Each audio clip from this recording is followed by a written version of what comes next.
الحمد لله رب العالمين والصلاة والسلام على حبيبه محمد وآله وصحبه أجمعين. أما بعد فأعوذ بالله من الشيطان الرجيم. بسم الله الرحمن الرحيم.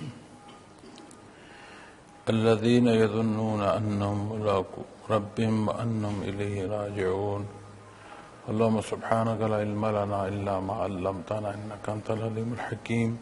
مولاي صل وسلم دائما ابدا على حبيبك من زانت به السرور. معزز سامعین کرام، السلام علیکم ورحمۃ اللہ وبرکاتہ. ارشاد باری تعالیٰ ہے وہ لوگ ہیں جو جانتے ہیں کہ انہیں اپنے پروردگار کی بارگاہ میں پیش ہونا ہے اور انہیں اسی کی طرف واپس جانا ہوگا. معزز سامعین کرام، پچھلے بیان میں چونکہ وقت ختم ہو گیا تھا اور اس آیہ کریمہ کا یہ جو اگلا حصہ متصل یہ رہ گیا تھا، اور جہاں تک تلاوت نصیب ہوئی ہے یہاں تک پہلا رکوع بھی ختم ہو رہا ہے. تو اس آیہ کریمہ کے ترجمے کو سمجھنے کے لیے جو متصل آیات کریمہ ہیں انہیں دیکھنا ہوگا. أَتَأْمُرُونَ النَّاسَ بِالْبِرِّ وَتَنْسَوْنَ أَنفُسَكُمْ وَأَنْتُمْ تَتْلُونَ الْكِتَابَ أَفَلَا تَعْقِلُونَ. فرمایا، کیا تم لوگوں کو نیکی کا حکم کرتے ہو اور اپنے آپ کو بھول جاتے ہو حالانکہ تم کتاب پڑھتے ہو، پھر تم اتنا بھی نہیں سمجھتے. وَاسْتَعِینُوا بِالصَّبْرِ وَالصَّلَاةِ، اور صبر اور صلاۃ سے مدد حاصل کرو. وَإِنَّهَا لَكَبِیرَةٌ إِلَّا عَلَى الْخَاشِعِینَ. فرمایا، اور بے شک یہ دشوار ہے مگر جن کے دلوں میں خشوع ہے ان کے لیے نہیں. پھر یہ آیہ کریمہ آگے متصل ہے جو آج تلاوت کرنے کا شرف نصیب ہوا. بنیادی طور پر جب یہ ارشاد فرمایا جا رہا ہے جس کے مخاطبین اہل کتاب ہیں، چونکہ وہ نبی کریم صلی اللہ علیہ وسلم کے مقابل آ کر طرح طرح کے اعتراضات کر رہے ہیں، اور اللہ جل شانہ نے جو کچھ حق انہیں عطا فرمایا وہ آپ صلی اللہ علیہ وسلم کی جہاں بعثت کی بشارت مخلوق کو عطا فرماتا، وہاں آپ کے قدام تک کی جو خصوصیات ہیں وہ بھی کتب سابقہ میں بیان فرمائی گئی. اور اللہ جل شانہ نے جب یہ ارشاد فرمایا کہ لوگوں کے لیے جو بات ہے اس میں تم دینی احکام دیکھو یا اس حکم کے تحت جو تمہیں فائدہ ہو وہ دیکھو، اور جب بات اپنی آئے تو اس پر عمل نہ کرو. جیسے اگر کوئی کسی کو آج زکوٰۃ کی ترغیب دیتا ہے لیکن اپنے مال پر جو ہے وہ زکوٰۃ نہیں دیتا، جیسے کوئی کسی کو حالات اور واقعات کی مطابقت اور سفر کے حوالے سے دیکھتے ہوئے حج کے سفر کے لیے اسے بتاتا ہے لیکن خود گریز کر جاتا ہے کہ مجھے تکلیف پہنچے گی یا میرا اتنا خرچ ہوگا. جیسے ایک آج عرف عام میں کہہ دیا جاتا ہے کہ جو عمرہ کر آئے وہ کافی ہے، اس نے زیارات کر لی، بات نہ وہاں پہنچنے کی ہے، بات نہ یہاں رہنے کی ہے، بات یہ ہے کہ اللہ کریم کا حکم کیا ہے اور اس حکم کا مقدم رکھنا یہاں بھی اور وہاں بھی ضروری یہ ہے کہ اللہ کریم نے کیا پسند فرمایا. اب جس نے صاحب استطاعت پر حج فرض فرمایا، وہاں اگر ہم یہ گمان کر لیں کہ خیر ہے جی میری حاضری ہوگی، میں نے زیارات کر لی، یہ بالکل اس کی مثال اس طرح ہو جائے گی کہ جیسے کوئی فجر کے 2 فرائض کی جگہ یہ کہے میں 4 پڑھ لیتا ہوں، یا زور کے 4 فرائض کی جگہ کہے کہ جی مسجد کی تو حاضری ہوگی، میں 2 رکعت جو ہے وہ فرض ادا کر لوں. یہ بالکل اسی طرح ہو جائے گا. اللہ کریم قادر ہیں، غفور الرحیم ہیں، معاف فرمانے والے ہیں. دلوں کا حال اللہ جانتا ہے، کوئی کسی کے دل کا حال نہیں جانتا، نہ جان سکتا ہے. بہرکیف ایک نقطہ ہے جو عرض کر رہا ہوں کہ جہاں دینی علم ہے وہاں 2 حصے ذمہ داری کے، ایک ذاتی اور ایک مخلوق کے حوالے سے. پہلی طور پر اور پہلا حکم جو ہے اس انسان اپنے کے لیے ہے کہ وہ اپنا آپ اللہ کریم کے حکم پر پابند کرے. پھر اللہ کریم نے علم عطا فرمایا تو اس میں جو اس نے اللہ کی راہ میں انفاق کرنا ہے تو وہ اس علم کا مخلوق تک پہنچانا اور اس کا سبب اور اس سارے عمل میں اللہ کریم کی رضا مقصود ہو، اس سے مخلوق کی واہ واہ یا مخلوق میں اپنا مقام جو ہے وہ نہ چاہ رہا ہو۔ تو آج بھی اگر ایسا ہی جیسے سابقہ امتوں میں یہ انحطاط پیدا ہوئی کہ انہوں نے اپنے لیے تو بات جو ہے وہ اپنی مرضی کی رکھ لی، اور جب کسی دوسرے نے پوچھا تو اسے دینی حکم بتا دیا، اور اس رکھنے اور اس بتانے ہر دو صورت میں یہ جو اس طرح کا عمل کرنے والا یا یہ منافقت کرنے والا ہے، ان ہر دو پہلوؤں میں اس نے ذات اپنی رکھی ہوتی ہے کہ اسے کس حصے اور کس پہلو سے فائدہ پہنچے گا۔ پھر اللہ جل شانہ نے ایسے حالات سے بچنے کے لیے جو حصہ عطا فرمایا، وہ پہلا حصہ ہے وَاسْتَعِينُوا بِالصَّبْرِ، کہ صبر سے کام لو، اور صبر اپنے آپ کو مضبوط روک لینا، پابند کر لینا حد پر۔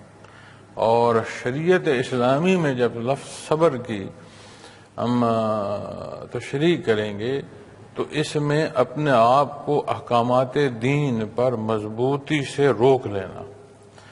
پھر فرمایا والصلاۃ، اور صلاۃ سے، نماز سے۔ معزز سامعین کرام، حد کا معلوم ہونا یہ بڑی بنیادی شے ہے۔ پھر وہ جذبہ اور وہ قوت اور طاقت ہونا کہ اس حد پر انسان رک جائے، اپنے آپ کو روک لے۔ پھر اس سارے عمل میں جو جب لفظ صلاح آیا تو بنیادی طور پر تو جب ہم ترجمہ کرتے ہیں صلاح کا تو نماز ہی کا لیتے ہیں، لیکن اس سے عبادات کا ہر پہلو لیا جا سکتا ہے جب اس کی تفسیر کی جائے۔ تو پھر اس صبر پر جو مضبوطی نصیب ہوگی وہ عبادات الہی ہے۔ اور ہم جو یہ گمان کر بیٹھتے ہیں کہ عبادات اتنی میں نے کی، اب اس کا اتنا اجر اور ثواب جمع ہو چکا ہوگا کہ یہ ادھار جو ہے میرا اللہ کی طرف نکل آئے گا، یہ بہت باریک اور بہت اہم بات ہے، اور اسے سمجھنا انتہائی ضروری ہے، چونکہ جو نیت ہے اس کا اثر اس نتیجے تک پہنچتا ہے۔ عبادات ہماری ضرورت ہیں اور ہمیں اس قابل کرتی ہیں کہ اللہ کریم کی جو بندگی ہے وہ نصیب ہو، اللہ کریم کا جو تعلق ہے وہ نصیب ہو، اللہ کریم کی رضا نصیب ہو، اللہ کریم کا قرب نصیب ہو، اللہ کریم جو ہے وہ اس سارے عمل کو قبول فرمائیں۔ یہ سارے وہ حصے ہیں جو ہماری ضرورت ہے، اللہ کریم کی ذات تو ہے وہ بے نیاز ہے۔ اب جب صبر رکنا مقصود ہے تو اسے طاقت جو ہے وہ نصیب ہوگی عبادات الہی سے۔ معزز سامعین کرام، مزید ارشاد فرمایا، وہ خالق کل کائنات ہے، ہم مخلوق ہے، اس نے ہمیں پیدا فرمایا، جو شے اس کی مخلوق ہے، جو ہیں اس کے، جسے اس نے پیدا فرمایا، وہ اس کی ہر حصے اور ہر ادا اور ہر پہلو سے واقف ہے۔ فرمایا وَإِنَّهَا لَكَبِيرَةٌ، بڑا اوکھا کام ہے، بڑا مشکل اور بڑی دشوار بات ہے کہ اپنے آپ کو روک لیا جائے۔ فرمایا إِلَّا عَلَى الْخَاشِعِينَ، مگر جن کے دلوں میں خشوع ہے ان کے لیے نہیں۔ اب خشوع کیا ہے؟ خشوع کا لغت میں جو معنی بنتا ہے یہ ایک ایسا ہے جیسے سکون کا ہے، کہ سکونت ہو جائے۔ اب جب ہم اسے شریعت کے معنوں میں اور شریعت کے حکم کے تحت دیکھیں گے تو وہ ٹھہراؤ، وہ کیفیت اور وہ حال جو بندے کو اپنی اللہ کی طرف نصیب ہو، جو بندے کو اپنی کمائیگی کا احساس دے، جو اس کی بڑھائی کا احساس عطا فرمائے، جو اس حالت اور اس مقصد سے آشنا کرے جو رشتہ خالق اور مخلوق کے مابین ہے۔ اور کیفیت پر جب بحث کی جائے گی تو کیفیت جو ہے یہ نیا خانہ دل میں بسنے والے جو حصے ہیں وہ ہے کہ کیفیت کا گھر، کیفیات کا گھر وجود انسانی میں قلب انسانی ہے۔ پھر جب ہم کہتے ہیں نا خشوع و خضوع، تو لفظ خضوع جو ہے یہ ایسے ہے جیسے نرم ہو جانا، تو ایسا سکون اور ایسی نرمی جو انسان کو اپنی حد میں بھی رکھے اور حقیقت سے اس درجے کی آشنائی نصیب رہے کہ اسے امید اور خوف یہ اس کے حال پر وارد رہے۔ لیکن معزز سامعین کرام، اس بات کو سمجھنے کے لیے کہ کلی طور پر اس کیفیت اور حال سے آگاہی کے لیے ضروری ہے کہ اس بحر میں اترا جائے۔ ایک بنیادی بات، یا تو کوئی شے دین ہے اور یا تو بے دینی ہے، یہ بین بین میں کچھ نہیں۔ اگر کوئی حصہ دین ہے تو اسے چھوڑنا نہیں چاہیے، اور اگر کوئی شے بے دینی ہے، اضافی ایسی کہ جو بے دینی ہے، اسے اختیار نہیں کرنا چاہیے۔ عبادات میں فرائض کا سب سے بڑا حکم ہے۔ فرائض میں سب سے پہلا حکم جو ہے وہ نماز کا ہے۔ نبی کریم صلی اللہ علیہ وسلم نے فرمایا کہ میری آنکھ کی جو ٹھنڈک ہے، یعنی میری آنکھوں کی ٹھنڈک نماز میں ہے، یہ آپ صلی اللہ علیہ وسلم نے ارشاد فرمایا۔ اب اس کے مقابل اگر آپ سنت اور نفل تک جائیں گے، نفل رہ جائے تو کچھ ادا نہیں ہے، لیکن ادائیگی نصیب ہو جائے انعامات بے حد و حساب۔ اب فرض ادا کرتے ہوئے بندہ سنت تک پہنچا، اور سنت کی ادائیگی کی جو توفیق نصیب اس کی برکت سے نوافل تک پہنچا۔ نبی کریم صلی اللہ علیہ وسلم کی خدمت میں ایک صحابی حاضر تھے۔ وہ کوشش کرتے کہ جہاں موقع ہو کہ اگر آپ کے قریب رات سونے کا میسر آئے، کہیں سفر و حضر میں کوئی ایسا موقع ہو، تو جو تہجد کی تیاری ہے اس کے لیے خدمت جو ہے وہ آپ کی جا سکے۔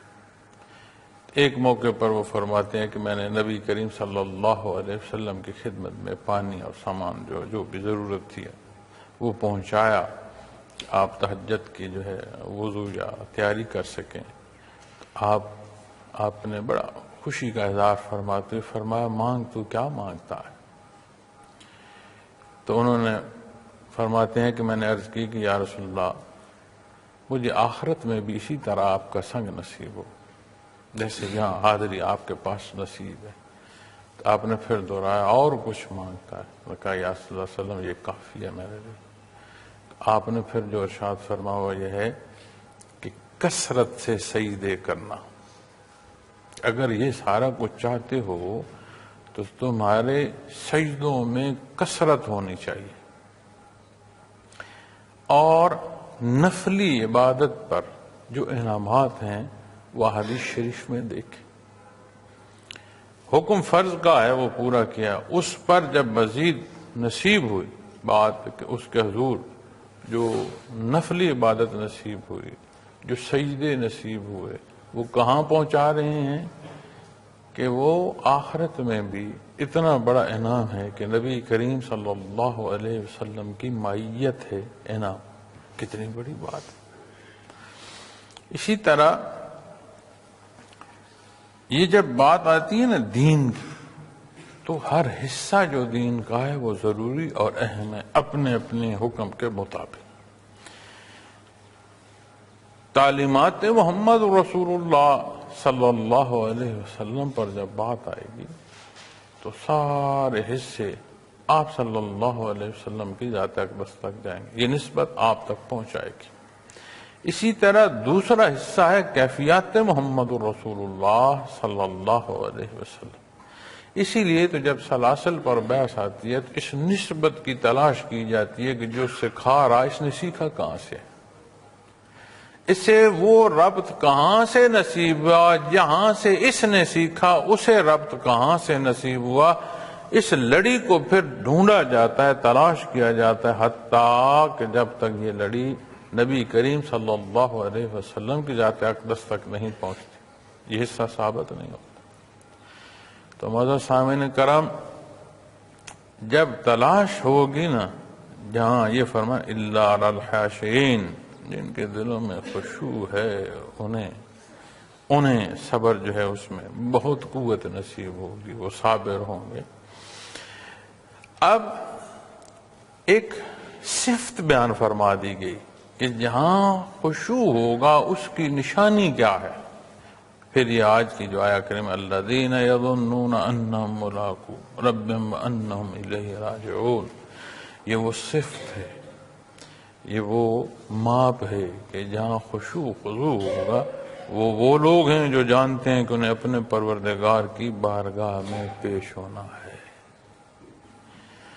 اور انہیں اسی کی طرف واپس جانا ہے۔ معزز سامعین کرام، جزا و سزا انسانی مزاج پر بہت بڑا اثر ڈالتی ہے۔ دنیا کے کسی خطے کو دیکھ لو،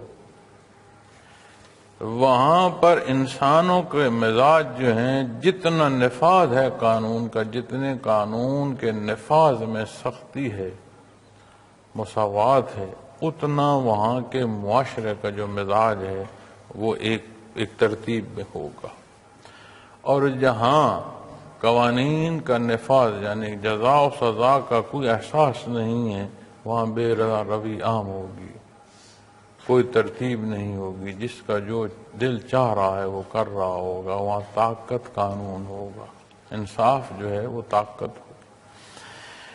تو جب یہ فرمایا گیا نا کہ وہ لوگ ہیں جو جانتے ہیں کہ انہیں اپنے پروردگار کی بارگاہ میں پیش ہونا ہے، تو معزز سامعین کرام، یہ سارا جہان قرآن کریم بیان فرماتا ہے کہ اللہ کریم نے ایسے فضول میں تو پیدا نہیں فرمایا۔ ایک چیونٹی کی جو زندگی ہے اس کا بھی ایک مربوط نظام ہے، اس کی خوراک کا ایک مربوط نظام ہے، اس کی جو زندگی کی ضروریات ہیں ان کا ایک مربوط نظام ہے، اس کی پیدائش، افزائش، رہائش، کھانا پینا، صحت و بیماری، زندگی اور موت، ہر شے کا ایک مضبوط نظام ہے۔ یہ جو کہہ دیا جاتا ہے نا کہ اتفاق ہوگا، اتفاقات، جب آپ شریعت پر اس پر آ کر بحث کریں گے تو پھر اتفاقات کا لفظ جو ہے وہ ضرورت ہی نہیں پڑے گا کہ اتفاق ہوگا، ہر شے ایک مربوط نظام کے تحت چلتی ہے۔ اگر اتفاقات ہوتے تو پھر حوادث ہی حوادث ہوتے، پھر کسی شے کی کوئی ترتیب نہ رہتی۔ تو رب کائنات کا نظام ہے انتہائی مربوط، انتہائی اپنے اس دائرے کے اندر اور تحت چلنے پر۔ اس مربوط نظام کے سبب سے حیات رواں دواں ہے، وگرنہ اتفاقات پر مبنی ہوتا تو حوادث ایسے ہوتے کہ پھر اس میں تبدیلی نہیں، اس کی فنا کا سبب ہوتے۔ تو معزز سامعین کرام، جب یہ سارا نظام ایسے ہی نہیں ہے، مقصد پر ہے، تو جو حضرت انسان ہے، ساری مخلوق زمین و آسمان جسے اللہ کریم نے اس کے لیے مسخر فرما دیا، جسے مرکزی حیثیت عطا فرمائی، جسے اپنا نائب ہونے کا شرف عطا فرمایا، جسے اپنے حکم سے، امر سے زندگی کی نسبت عطا فرمائی، وہ روح، خصوصی حصہ جو بالعموم زندگی پر جس کا اطلاق نے خصوصیت ہے بشر کی کہ اللہ کریم نے اس کی زندگی کا جو ربط ہے وہ عالم امر سے فرمایا، روح سے فرمایا، یہ عمومی بات۔ یہ کیسے اور کیوں کر ممکن ہو سکے کہ یہ بے مقصد ہو؟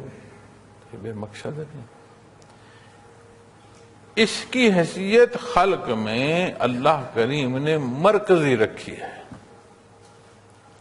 یہ مرکزی حیثیت کا حامل نہیں تو کلام ذاتی سے نوازا گیا۔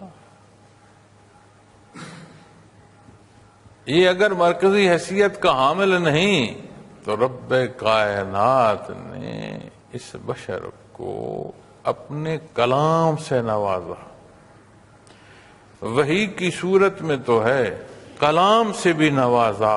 قرآن کریم نے حضرت موسیٰ علیہ السلام سے جو اللہ کریم نے کلام فرمایا اسے بھی بیان فرمایا، جہاں ان مبارک واقعات کی تفصیل آتی ہے، ان واقعات میں اس بات کو بھی بیان فرمایا گیا کہ کہیں اللہ نے ہم کلامی کا شرف بھی عطا فرمایا۔ یہ عمومی بات ہے، یہ انبیاء اور رسول کا مبعوث ہونا یہ کیا عمومی بات ہے، اور ہم پر کتنا بڑا احسان فرمایا کہ ہمیں امت محمد رسول اللہ صلی اللہ علیہ وسلم ہونے کا شرف عطا فرمایا۔ بعثت محمد رسول اللہ صلی اللہ علیہ وسلم جس حصے اور جس مخلوق کو نصیب ہو رہی ہے وہ خواہ ہوگی، بے مقصد ہوگی، ایسا ہو نہیں سکتا۔ اللہ کریم نے پسند فرمایا کہ مخلوق اختیار رکھتے ہوئے فیصلہ اس کی حضوری کا کر رہی ہو، تڑپ اس کے لیے رہی ہو، اس کی خواہشات جو ہیں وہ اپنی خواہشات کو رد کر رہا، اور جو حق چھوڑتا ہے معزز سامعین کرام، قرآن کریم فرماتا ہے وہ اپنی خواہشات نفس کی پیروی کر رہا ہے۔ اب ساری خواہشات اپنی جگہ، لیکن جب یہ سمجھ پختہ اس درجے کی ہو جائے کہ یہ گمان غالب ہو جائے کہ یہ سارا کچھ جو ہے سارے کا حساب دینا ہوگا، جو مالک ہے اس کے حضور روبرو ہونا ہوگا، اب خشیت الہی، حضرت رحمۃ اللہ تعالی علیہ بڑا خوبصورت تفسیر فرماتے ہیں متقی کی کہ تقویٰ کیا ہے۔ فرماتے ہیں ہم عموماً ڈر لکھتے ہیں، بے شک ڈر اس کے معنوں میں آتا ہے۔ فرماتے ہیں جب ڈر پر بحث کرو گے تو ڈر کی اقسام، جان، مال، آبرو، کتنی قسم کے ڈر ہیں، ان سارے جو کیفیات ہیں انہیں ڈر کہہ دیا جاتا ہے۔ ایک وہ فرماتے ہیں اسی طرح ایک کیفیت ہے محبوب کے روٹھ جانے کی، کہ وہ بندگی کی لذت نصیب ہو کہ میں ایسا کوئی عمل نہ کروں جس سے میرا اللہ مجھ سے ناراض ہو جائے۔ یہ اس بندگی کی جو ہے یہ معراج کا سفر ہے، یہ بلندی کی راہ ہے، اپنے اللہ سے ایسا تعلق نصیب ہو کہ اپنی سوچوں کو جانچ رہا ہو، اپنی سوچوں کو پرکھ رہا ہو کہ جہاں جہاں کمی بیشی ہے اسے میں رد کر دوں، میں اس عمل کو اختیار کروں جو میرے اللہ کا پسندیدہ ہے، اور اللہ جل شانہ تک جو رسائی ہے وہ سوائے در اقدس کے ممکن نہیں ہے صلی اللہ علیہ وسلم۔ آپ کی ذات وہ ذات ہے جو ہمیں اللہ سے آشنا فرماتی ہے، جس ذات سے ہمیں کلام ذاتی نصیب ہوا، جس ذات سے یہ حساب کتاب کا دن ہمیں نصیب ہوا کہ تمہیں جو زندگی دی گئی ہے اس کا ایک دن ایسا آئے گا جس میں حساب کتاب۔ معزز سامعین کرام، جب بات خشوع خضوع کی آئے گی تو اسے دیکھنا ہے تو پھر وہ جو ایمان بالآخرہ ہے، جو روز جزا سزا کے یقین ہے، وہ کس درجے کا پختہ ہے، یہ نشانی ہے کہ ہاں اس قلب میں خشوع ہے، اور اس خشوع کا ہونا عبادات میں وہ برکت نصیب فرمائے کہ جس سے شرف قبولیت نصیب ہو۔ ان عبادات کی شرف قبولیت کا جو تقویت ہے وہ انسان کو صبر کی صورت میں نصیب ہوگی، اور جب صبر کی صورت میں یہ تقویت نصیب ہوگی معزز سامعین کرام، پھر اللہ کریم نے جو ارشاد فرمایا، جس کی تعلیم نبی کریم صلی اللہ علیہ وسلم نے ہمیں عطا فرمائی، پھر وہ ہماری زندگیوں میں منوعاً جو ہے اس کا نفاذ ہوگا۔ تو یہ جو زندگی ہم جس نہج پر بسر کر رہے ہوتے ہیں نا جی، کہ ہم نے پوری استعداد لگانی ہے کہ دنیا کے جو ذرائع ہیں وہ ہم جمع کر سکیں، دنیا کے حوالے سے ہم قوت جو ہے وہ حاصل کر سکیں، اور ایک زندگی کا ایسا دائرہ اور ایسی دوڑ جس میں نہ کوئی رشتہ رہتا ہے، نہ کوئی لحاظ رہتا ہے، نہ کوئی پہچان اپنے پرائے کی رہتی ہے، ایک دوڑ میں لگ جائے، اور بھاگتے بھاگتے جب سستانے کو پلٹ کر دیکھتا ہے تو زندگی گزر چکی ہوتی ہے، اور وہ دستک ملک الموت کی آ رہی ہے، کیا پایا ہم نے بھائی، کیا ہم نے حاصل کیا؟ دو میں سے ایک طرف کمی کرنی ہوگی. جس شے کو مقدم رکھو گے دوسری شے پر حرف آئے گا. دین اور دنیا، ان دونوں میں مقدم کیا ہے؟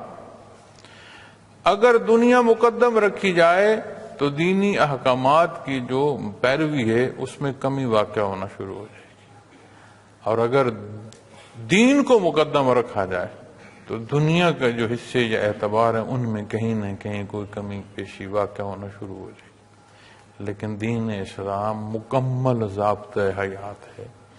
یہ دنیا سے کٹ کر رہنے کا حکم نہیں فرماتا، لیکن مقصود دین ہو، مقصود دنیا نہ ہو. چونکہ مقصود دنیا ہوگی تو پھر دین پر حرف آئے گا، اور اگر دین مقصود ہو اور دنیا پر حرف آئے تو کیا ہونا ہے بھائی؟ اللہ کریم نے ہر ایک کا حصہ جو ہے وہ تقسیم فرما دیا، مقرر فرما دیا. اور دین سے جو ہمیں سمجھ نصیب ہوتی ہے وہ یہ ہے کہ دنیا عالم اسباب ہے، سبب اختیار کرو، معاملہ اللہ کے سپرد کرو، پوری محنت دین پر کرو، چونکہ یہ امتحان ہے تمہارا. چونکہ رزق انہیں بھی مل رہا ہے جو اللہ کریم کے مقابل اپنی خدائیوں کے دعوے کرتے رہے یا کر رہے ہیں، یا جو حصے جو لوگ بے دین ہیں، کفر پر ہیں، کیا وہ اللہ کی ان فضاؤں سے سانس نہیں لے رہے؟ کیا ان کی زبانیں اللہ کریم کے میٹھے پانی سے تر نہیں ہو رہی؟ کیا ان کے وجودوں کو جو خوراک نصیب ہو رہی ہے اس کا مالک اللہ نہیں؟ کیا ان کے وجودوں کا مالک اللہ نہیں؟ کیا وجود جس کا استعمال کرتے ہوئے اپنی ضروریات کی تکمیل کر رہے ہیں وہ اللہ کی ملکیت نہیں، اس کے دست قدرت میں نہیں؟ تو جو معزز سامعین کرام امتحان ہے وہ یہ ہے کہ اس حصے میں محنت کی جائے جو دینی احکامات، دنیا کا سبب کرتے ہوئے اسے مقدم نہ سمجھا جائے، اس پر سبب کرتے ہوئے معاملہ اللہ کے سپرد کرتے ہوئے اس پر محنت کی جائے. اور ہم کیا کرتے ہیں؟ ہم سمجھتے ہیں کہ دنیا میں نے زور بازو سے جو ہے وہ اکٹھی کرنی ہے، جب بات دین کے اللہ کریم بڑے غفور رحیم ہے، معاف فرما دیں گے. اب دیکھو اللہ کریم نے حکم کیا دیا، تمہیں پیدا کس لیے فرمایا؟ وہ جو تمہارا مقصد تخلیق ہے اس میں تمہاری بڑھائی ہے، اس میں تمہاری کامیابی ہے. اس سے اللہ کریم نے کوئی نہیں استفادہ حاصل کرنا کہ میں سمجھوں یا آپ سمجھیں کہ ہمارے رکوع سجود سے آخرت میں کوئی بڑی عمارات تعمیر ہو جائے. ہماری ضرورت ہے اور یہ اس کا بڑا احسان ہے. لیکن بات یہ ہے کہ قلب انسانی ان کیفیات اور حال سے سرشار ہو تو پھر اس کی لذت سما جائے. اور یہ نہیں ہو سکتا کہ کوئی حکم ایسا ہو جس کی تکمیل کی استعداد اللہ کریم نے اس بشر کو عطا نہ فرمائی. کسی جذبے کی طرف جو حکم ہے، کسی کیفیت اور حال کی طرف جو رہنمائی ہے، ایسا ہو نہیں سکتا. ایسا ہے نہیں کہ جسے مخاطب فرمایا جا رہا ہے اس کے اندر یہ استطاعت نہ ہو، اور اگر اس کے اندر یہ استطاعت نہ ہو تو پھر حکم کیا، پھر ماننا کیا؟ اس کی ذات تو رب ہے، وہ ہر ایک کی ہر ضرورت پوری فرماتا ہے، یہ تو اس کی شان ہے. تو معزز سامعین کرام، میں اپنے گزرتے لمحوں کو، اپنی گزرتی سانسوں کو، اپنی استعمال کی گئی وجودی طاقت کو، نیت سے لے کر عمل تک ایک ایک حصے کو جب یہ سمجھوں کہ اپنے اللہ کے حضور پیش ہونا ہے، آج بھی اس کے روبرو ہوں، کل اس کے روبرو ایسا حاضر ہوں گا کہ میں بھی اپنے ایک ایک حصے کی جواب دہی پر جو ہے وہ مامور ہوں گا. اب بات تعلق کی ہے، کس درجے کا تعلق ہے، کس درجے کا کی محبت ہے، کس درجے کا عشق ہے، کس درجے کی بندگی ہے کہ اللہ کے حضور ہے اس کے روبرو۔ ایسا نہیں ہے کہ آج کوئی شے ایسی ہے جو بعید ہے، ہر شے حاضر ہے، اس کے حضور پیش ہوں گا، یہ سامان میرے ساتھ ہوگا، یہ بھار اٹھایا ہوگا۔ کیسا بھار جمع کیا ہے؟ جب پوٹلی کھلے گی ایک ایک شے سامنے آ جائے گی۔ جو لوگ اپنے کیے کو بھول جائیں گے انہیں بھی وہ پوٹلی یاد کرا دے گی، وہ تحریریں، وہ کتاب یاد کرا دے گی کہ میاں یہ کچھ تم نے کیا ہے۔ کوئی چھوٹے سے چھوٹی بات، کوئی بڑی سے بڑی بات نہیں رہے گی۔ اب یہ کیفیت کہ حیات دنیا میں روز محشر نظر آنا شروع ہو جائے، یہ محاصل ہے خشوع کا۔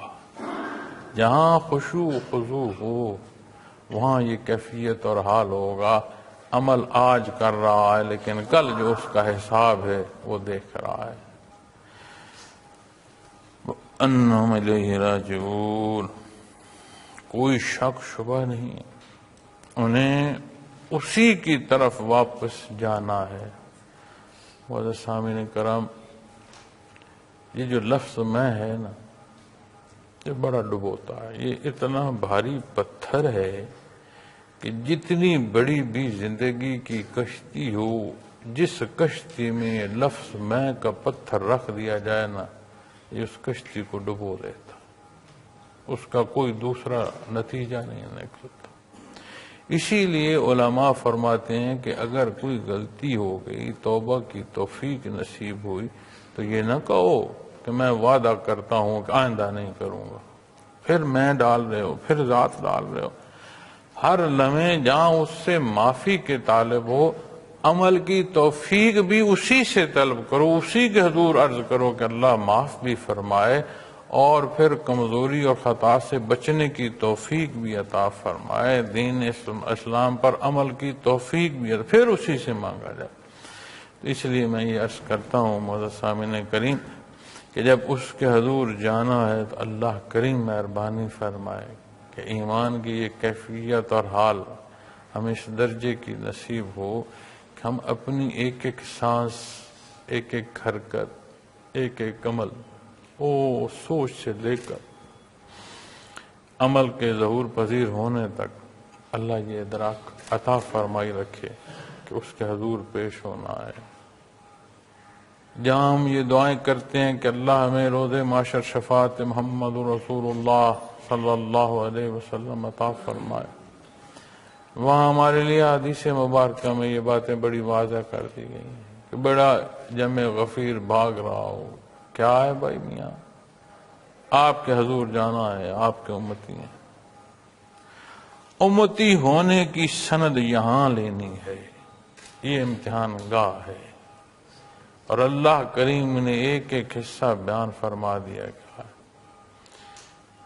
عمومی جو امتحان ہوتے ہیں وہ زندگی کے کسی ایک حصے میں جہاں انسان مہارت حاصل کرنا چاہتا ہے، اس سے متعلق علوم جو وہ پڑھتا ہے وہ امتحان دیتا ہے، اور اس شعبے کی کامیابی کی طرف وہ قدم بقدم چلتا ہے۔ جو سوال نامہ دین اسلام بندے مومن کو عطا فرماتا ہے، جس میں وہ کل مخلوق کو دعوت حق ارشاد فرماتا ہے، اس میں انسان کی ہر ضرورت جو ہے اس کی تکمیل ہے، اس کے لیے آسان رستہ جو ہے وہ متعین فرمایا گیا ہے۔ ہم دینی حکم پر عمل کر رہے ہوتے ہیں، ضرورت جو ہے اس عمل کرنے والے کی پوری ہو رہی ہوتی ہے اور زندگی کے ہر شعبے میں پوری ہو رہی ہے۔ عمل کرنا ہے، دین اسلام کے مطابق کرے گا تو عمل درست ایسا ہوگا کہ اسے دنیا میں بھی تقویت نصیب ہوگی، اور وہ انداز اس کے شکرانے یا اس کے صبر کی کیفیت جو ہے اس سے بھی وہ منور ہو۔ یہی اختیار ہے کہ کس راہ کا کوئی انتخاب کرتا ہے۔ اللہ کریم یہ توفیق عطا فرمائے کہ ہم کمزور خطا کار ہیں، اللہ ہمیں معاف فرمائے، یہ خشیت الہی ہمیں بھی نصیب ہو، ہمیں توفیق نصیب ہو کہ ہم آپ صلی اللہ علیہ وسلم کا وہ اتباع اختیار کریں جو ظاہر اور باطن ہر پہلو سے ہمیں تعلق مع اللہ کی طرف لے جائے. وہ جو سچی کیفیت اور حال ہے ایک امتی کی، اللہ ہمیں وہ عطا فرمائے. ماہ مبارک ربیع الاول ہے، جگہ جگہ جلوس، جگہ جگہ پروگرام کا انعقاد، سیرت پاک کے حوالے سے، ہدیہ عقیدت پیش کرنے کے حوالے سے جگہ جگہ اظہار ہو رہا ہے. لیکن یقین مانے دکھ ہوتا ہے، تکلیف ہوتی ہے کہ ہم حدود و قیود کا خیال نہیں رکھ رہے. ہم ایک دوسرے کو طے کرنے میں لگے رہتے ہیں، لیکن یہ معاملہ بڑا نازک ہے. یہ جتنی گزارشات میں نے پیش کی، اس کی جو کمزوری ہے، جو خطا ہے، وہ تو میری طرف، لیکن جو اصول بیان فرمائے گئے ہیں یہ میرے اللہ کی طرف سے. اور ہر اصول جو بیان فرمایا گیا ہے اس کی تعلیم ہمیں نبی کریم صلی اللہ علیہ وسلم کی ذات اقدس سے نصیب. وہ کیسی محبت، وہ کیسا عشق جس میں اس در کا احترام نہ رہے.